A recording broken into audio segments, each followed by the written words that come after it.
When I was a young boy, the KKK announced a night rally in my home county.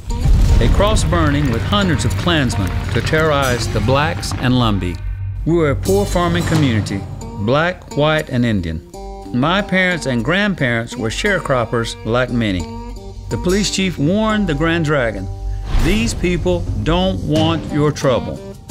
The Klansmen called us mongrels, half-breeds, and told him the Klan would show him how to handle people like us.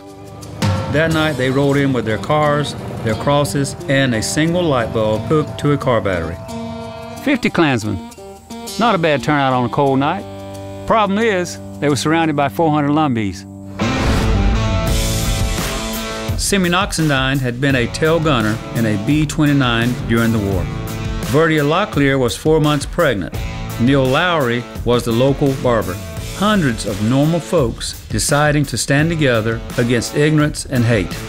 Lowry shot out the light. The Klansmen scattered. By the time the sheriff arrived to fish them out of the swamp, the press was running with the story. The Battle of Hayes Pond, where one town beat the Klan. A piece of forgotten history, worth remembering, especially today. In Washington, lies turn to violence. And the biggest lie is that America is at war with itself. That you can't trust your neighbor, that they want something that's yours, that you must live in fear of them.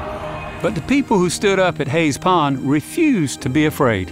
I grew up with their story, and the lesson is human dignity is a human right.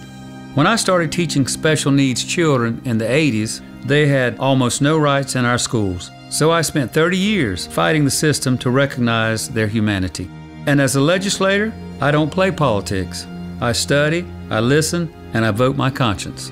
I'm Charles Graham, and I'm running for Congress because sometimes we're called upon to put things right, like Hayes Pond in 1958 and America today, where access to affordable health care is still out of reach to many families, where the Sandhills face the highest unemployment rates in the country, and our veterans return from war seeking opportunities and finding none.